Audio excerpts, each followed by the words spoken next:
Hello, I'm Chase. Today, we'll be talking about creation myths and how they're somewhat the same. Let me give you an analogy.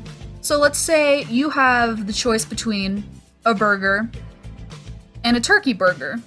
They're both pretty much the same. You're both still getting a burger. Now let's take that a step further. So let's say you have that same burger and you have a choice between that or some frog legs. What are the similarities in that? Neither is technically bad. Both can be eaten. That's the similarity. There are different iterations of a certain myth in a specific culture, so you can have the whole country of Germany believing pretty much the same myth that they have, but there are a few differences because it's all passed down orally, so, a few inconsistencies exist. But with the other one, we want to see if different cultures, different myths have the same theme. You have to pick and choose pretty much.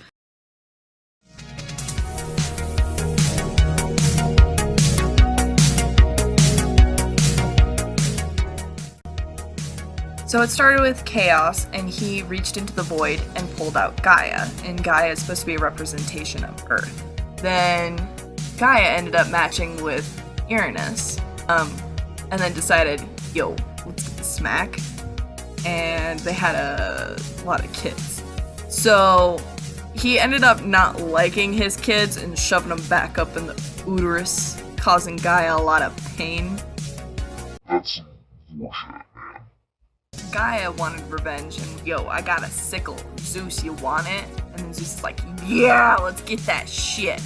Gaia leads on Uranus, and after trying to push him away so many times, hey, you want some smack? And Uranus is like, yeah, but let's get it. Kronos then waits for his dad to be trapped, and when his dong enters the bussy, he takes the sickle and cuts off his dad's dong. Here's a visual representation. That's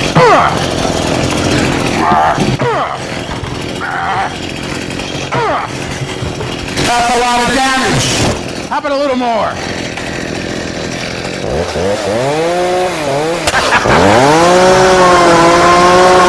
The dong juice then made the sea foam that bore Aphrodite. Kronos then woos his sister, Rhea, and then they have the 8 main gods. But then Kronos was having a time to himself and having some thought and was like, yo, I don't want to be overthrown.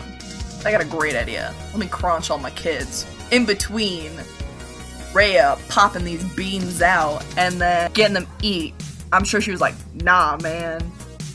I need a potty break. Time out.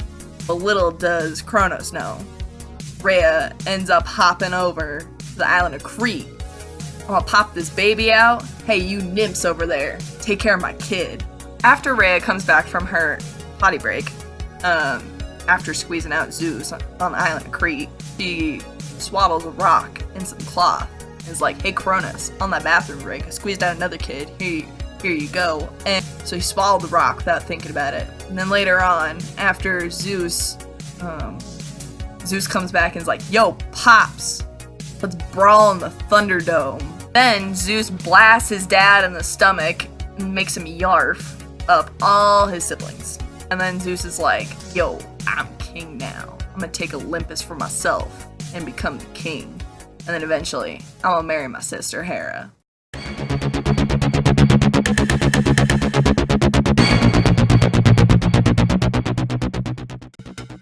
This is the story of Amma and Nummo. The creator god is Amma. Amma created the sun and the moon from copper coils. The earth was created from a clay pot.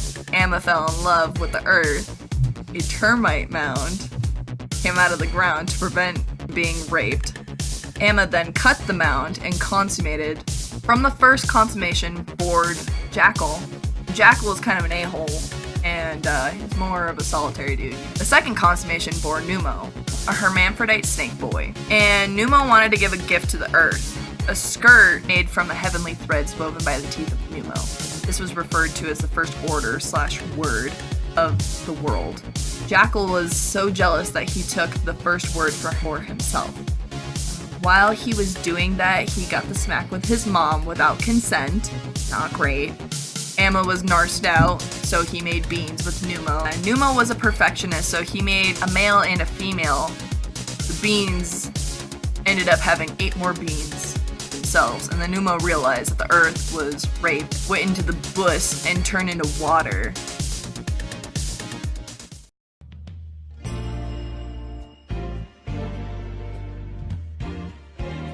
Similarities in these myths. From what I can gather, some important ones. There's a lot of rape and incest between them. There's a goddess that represents the earth. We have Gaia, and then we have the actual earth in Amma and Nummo. Both have like a wet substance that gives life. Amma and Nummo being Nummo giving water, rejuvenating the earth. The goop that comes out of to create Aphrodite. Both also have that struggle for power. A more important theme that I found was good and evil conveyed in different ways in both these stories. So Amma and Nummo has Jackal, which represents evil, and Nummo representing good. And then the second story, it's a little different. It's more of good comes from evil. The evil is Kronos chopping up his dad's wiener, a violent action, and then that Juice. That then later created Aphrodite, which represents love and life. I have a really good example of this.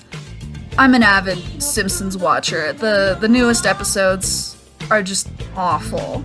The last one I watched was Krusty making an 80s sci-fi movie, and that gave me the idea that I should be watching an 80s sci-fi movie instead of this crap. So I watched Blade Runner, the original one. It was tight. So some good can come from evil. That's a very personal example.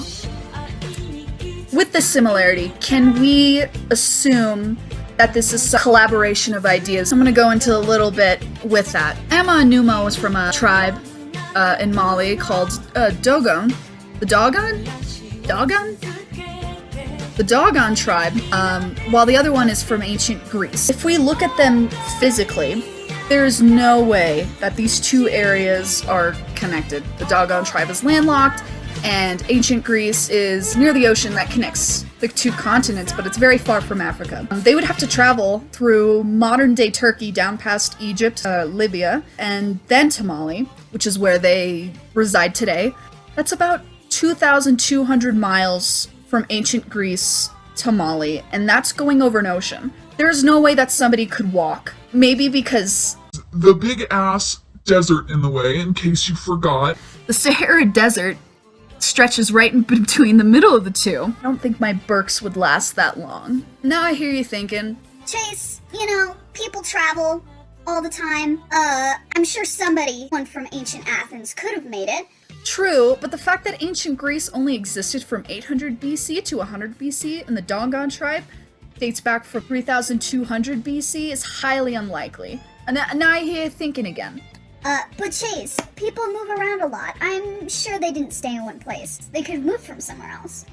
Yeah, I get that. The only information that I got from the Dogon tribe is that they could have originated from Egypt, which a lot of civilizations might have, and could have gradually moved from the east to modern day Mali in 1500 BC, but the time periods still don't match. But Chase, I'm sure someone from either culture had a reason to travel there. Maybe someone wanted to spread the word. The word? Okay. They didn't exist at the same time, they didn't have adequate travel or reason to visit this tribe, and they didn't have any religious or malicious intent to convert or change their ways. What does that leave us with then? It's all a collective conscience. We're all human, we all think the same. We're all built the same. We can tell the difference between good and evil as a collective unconscious as well. Last time I checked, I don't think babies come out evil, so it's safe to assume that this similarity in particular is the collective unconscious.